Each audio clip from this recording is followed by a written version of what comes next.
Olá, meus amigos, uma alegria novamente estarmos aqui. Estávamos saudosos do nosso momento de reflexão.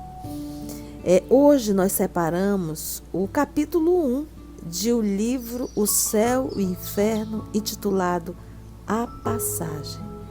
Rogamos que o nosso Senhor Jesus e os nossos amigos espirituais possam nos conduzir nesse momento de reflexão, esse momento rápido em que nós separamos um tópico das obras espíritas e realizamos um breve comentário.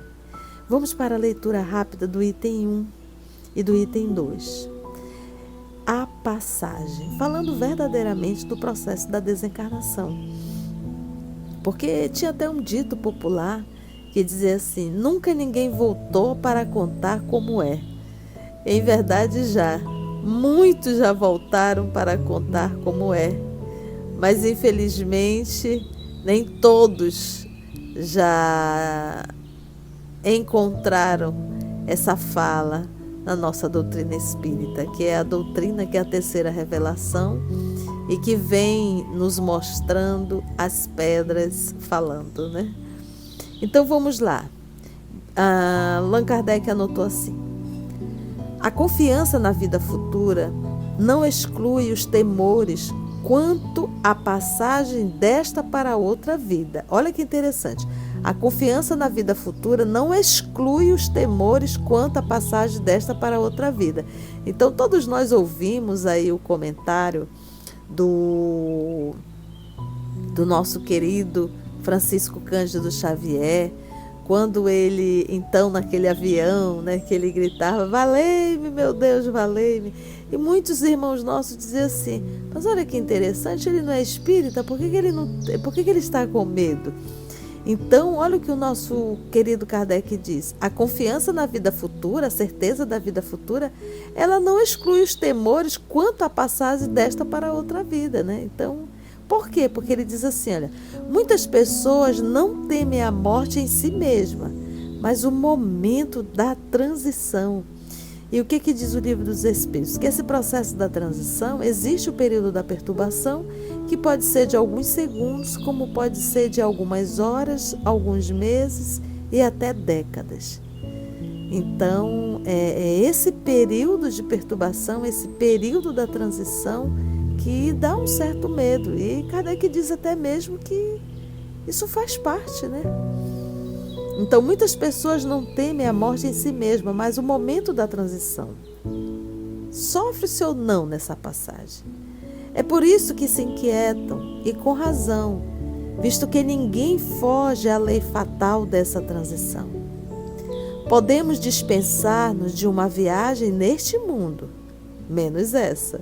Então, a desencarnação, ela está para todos, como ele diz assim. É por isso que se inquieta, e com razão, visto que ninguém foge à lei fatal dessa transição. Olha que interessante. Ricos e pobres, todos devem fazê-la, e por mais dolorosa que seja, nem posição, nem fortuna poderiam suavizá-las. Todos nós iremos passar por esse processo da desencarnação. Vendo-se a calma de alguns moribundos e a agonia e as convulsões terríveis de outros, pode-se previamente julgar que as sensações experimentadas nem sempre são as mesmas. Quem, no entanto, poderá esclarecer-nos a tal respeito? Quem nos descreverá o fenômeno fisiológico da separação entre a alma e o corpo? Quem nos contará as impressões desse instante supremo, quando a ciência e a religião se calam? E se calam porque lhes falta o conhecimento das leis que regem as relações do espírito com a matéria. Uma se detém no limiar da vida espiritual e a outra nos limites da vida material. O Espiritismo é o traço de união entre as duas, e só ele pode dizer-nos como se opera a transição, quer pelas noções mais positivas que ele nos oferece da natureza da alma, quer pela descrição dos que deixaram este mundo. O conhecimento do laço fluídico que une a alma ao corpo é a chave desse e de muitos outros fenômenos, que é o corpo perispiritual, né? É o laço que liga. Então, meus amigos, e é tão interessante que ele diz assim: o Espiritismo é o traço de união entre as duas, e só ele pode dizer, ou seja, entre a ciência e a religião, como se opera a transição, quer pelas noções mais positivas que ele nos oferece da natureza da alma, quer pela descrição dos que deixaram este mundo.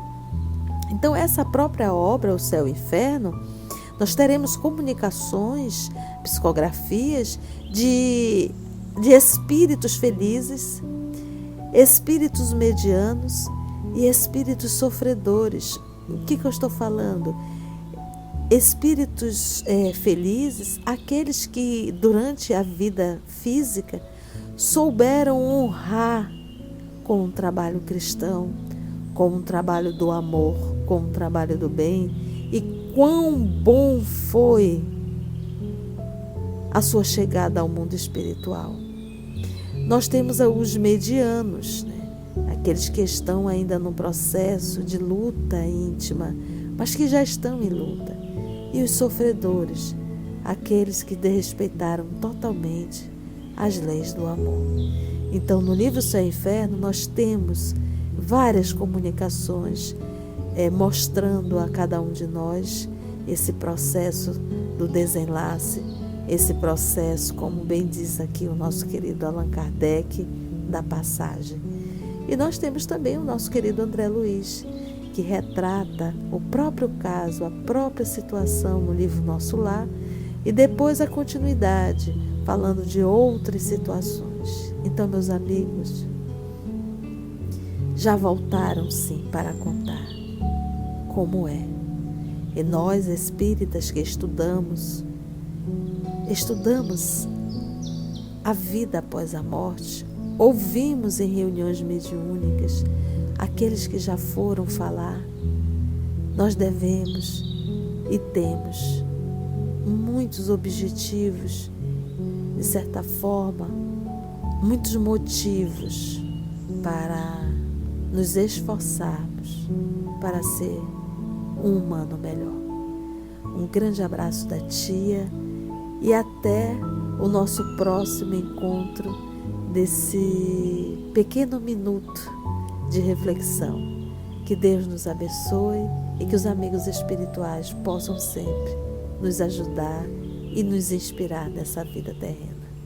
Um grande abraço. Tchau, tchau.